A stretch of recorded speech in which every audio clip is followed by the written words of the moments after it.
CCS 101.1 FM and AM 1160. So we teased you a little bit with Janie McKirgan a couple of moments ago. The Jimmy Stewart Museum is just right across the street from the radio station.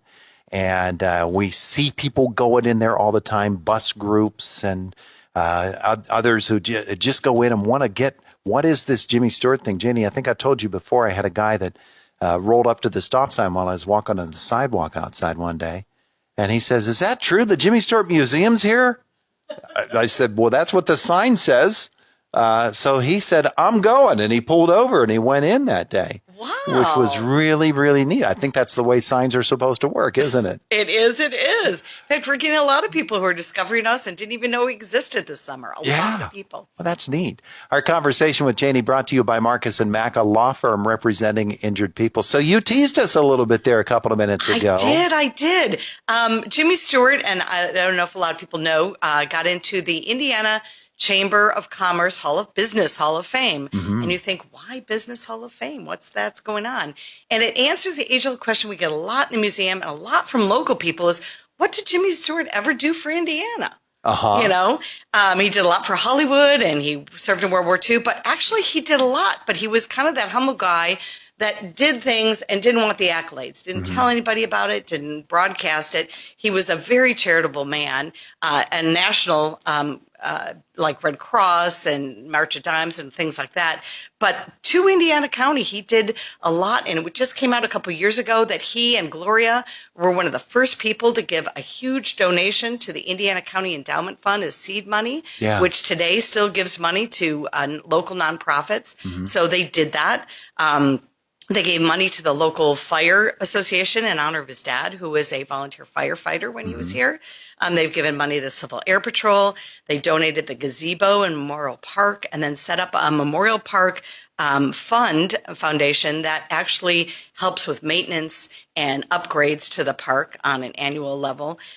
He lent his name to the airport and went there for the dedication. He also came back and got an honorary degree at IUP, came back for his 75th birthday, which attracted thousands of people here for that day. A long weekend. But perhaps the biggest thing, if he never did anything else, it was green lighting the museum in his name, because that is the gift that keeps giving. I mean, it attracts 7,000 people a year, and those are people that normally wouldn't come to Indiana. And not only do they go to the museum, but they shop here and they eat here and they stay here, which really gives a huge boost to our local economy. Yeah, yeah. And when you think about Jimmy Stewart and you think of what a humble man he was, for him to do something like that and to specifically say, I want it to be in that library building, and I don't want my own big palace of Jimmy Stewart. Yeah. And just connect it to something that has such a meaning in his life, because that building was standing when he first started standing. Absolutely. At first he said, I don't want a museum in my name. Who's going to want to come see a museum about me? He really was that humble. And then finally said, I will agree to it on two conditions. One, that it be humble in size. He didn't want something big and grandiose. And two, that it be located downtown Indiana, so it would economically benefit his hometown. Yeah, yeah. And so it stands right across the street from us. It's gotten amazing support from the Hollywood community down through the years. Absolutely. But really, when you think about it, it is the folks up from a local angle who make this thing the place that it is. Absolutely. Absolutely. The support we get locally. Right now we've got gallery sponsors that really helped us through COVID, our shutdown. Ruskini Group, First Commonwealth Bank, S&T Bank, Rosebud Mining Company, and InFirst Bank all donated money to sponsor a gallery. And that money really helped us when we were shut down for 5 months in 2020. Yeah. That helped us survive, which is a great thing. Yeah. So that being the case, when we think about the local ties to the Jimmy Stewart Museum, some people might think, I went to the Jimmy Stewart Museum 6-7 years ago, 5, 10, 15 years ago. So I've already been there. I don't need to go back. That's not the case. There's always something new. We have people that come and say, oh my gosh, this is totally different than when I last came. So trust me, when we redid it, we took things out of the archives. There are new things on display. it's really different. And right now we still have the Grace Kelly exhibit, which was only supposed to be up till this weekend, but I'm announcing today, due to popular demand, we get to keep it for another 2 weeks through the end of August. So through August 28th, if you haven't seen the Grace Kelly costumes and designs and mementos from her childhood and from when she was Princess Grace of Monaco, it really is a treat. I mean, we've got Academy Award winning Edith Head designs in our museum here in Indiana. Yeah. So really, you've got till the end of August to come see it. We're really lucky we get to keep it another 2 weeks. Grace Kelly. Oh. Be still your heart. Yeah. Yeah. Grace. Wow. I can't do top 5 because there are so many just people that really reach out and touch you. But she's top 5. Oh, she's amazing. And did you know Jimmy Stewart did the eulogy at her funeral? I didn't know that. He did. Wow. I know. They became very good friends after Rear Window. And there's a great story that said that Jimmy Stewart always gave Gloria, his wife, a lot of attention when he starred with movie stars, so she would feel secure in their marriage. But he gave her a lot of attention when he starred with Grace Kelly.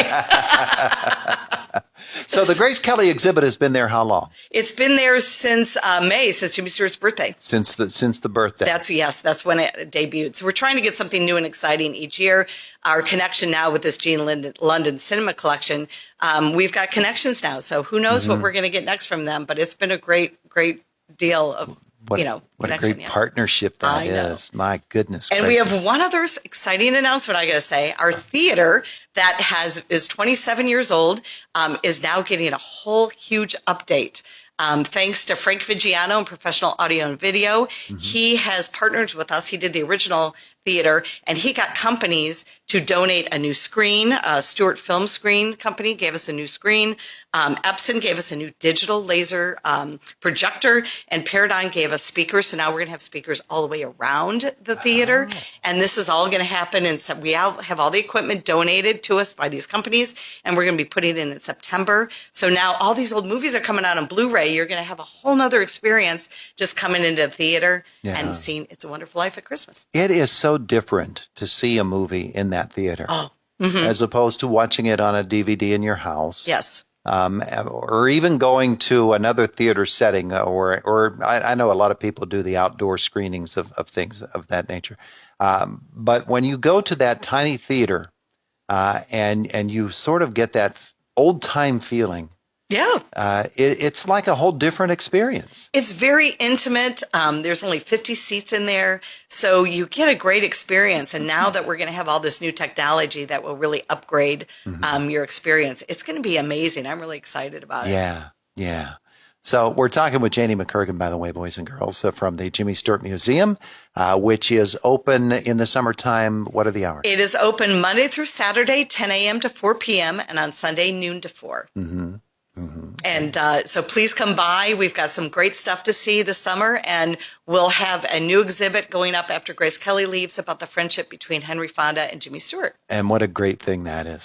Oh my goodness. Those two, you can see the chemistry between them in Cheyenne Social Club was so good. And the two of them riding across the deserts of the South. Absolutely. My favorite story to tell about them, and I probably tell this all the time, is that Henry Fonda was a diehard liberal Democrat, and Jimmy Stewart was a diehard conservative Republican, and they couldn't be more different politically. And they did get in one big fight, didn't speak to each other for quite a while. And finally, Jimmy Stewart missed his friend so much, he showed up on his doorstep with a model airplane, and Henry Fonda invited him in, and they never said another word. They agreed not to talk about politics anymore because their friendship was much more important than that. Yeah, you can see the two of them sort of making up that dialogue from the movie as they're riding. It's just so much fun, and that is going to be a great exhibit. Yeah, we're excited about that. What's the time frame on that? The time frame is we're going to have that starting in September, end of August through mid-November, and then we put up our It's a Wonderful Life display. Yeah. Oh, it'll be so good. It'll be so good. But that's one of the things about it, is when you change the displays, when you change the focus for an exhibit of one sort or another, you get to see things that haven't seen the light of day and been seen by the public since maybe they were up on the big screen. Absolutely. Absolutely. So we're really trying to rotate exhibits in our rotating gallery 3 to 4 times a year. So it gives people a reason to come back and see us. Yeah, absolutely. Are you ever tempted to put on one of the hats? Oh, I have only the fedora that's in the office, but not the cowboy hats behind glass and things like that. But I have put that on, I have to admit. Have you really? I have. That's beautiful. That's beautiful. All right. So for folks who have not been there to the Jimmy Stewart Museum ever, and there are folks here in Indiana County that have never been to the Jimmy Stewart Museum. There are. I hope that we have sort of piqued their interest in it. I hope so too. It really is a treasure. And the people that have come for the Grace Kelly reason, because we have gotten that, start looking around and saying, wow, I didn't know you had this much stuff. I mean, It looks deceiving from the outside because we look small. You've got the little sign, we're above the library. But we have many galleries. We've got so much memorabilia from Jimmy Stewart. It really is an interesting walk through history. Yeah. And the chance to see this Grace Kelly stuff. Wow. Wow. Do not pass that up. That would be just a wonderful thing. And I have to admit, I have not seen it.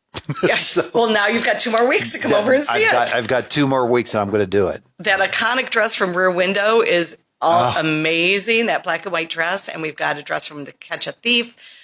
We've got some of her outfits, her engagement outfit that they made for department stores. A lot of really neat items, personal items for her. Her father was an Olympic gold medalist in sculling. Sure. And her mother was the first one who taught physical education in Pennsylvania to women. Yeah. Wow. So she's got a fascinating history. She really does. She really does. And you can see it, boys and girls, at the Jimmy Stewart Museum for another 2 weeks.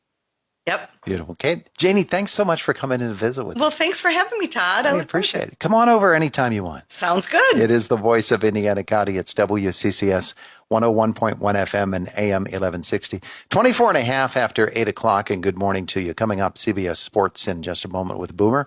And then Jake is in the WCCS newsroom. He's coming by. Our guest scheduled at 8:40.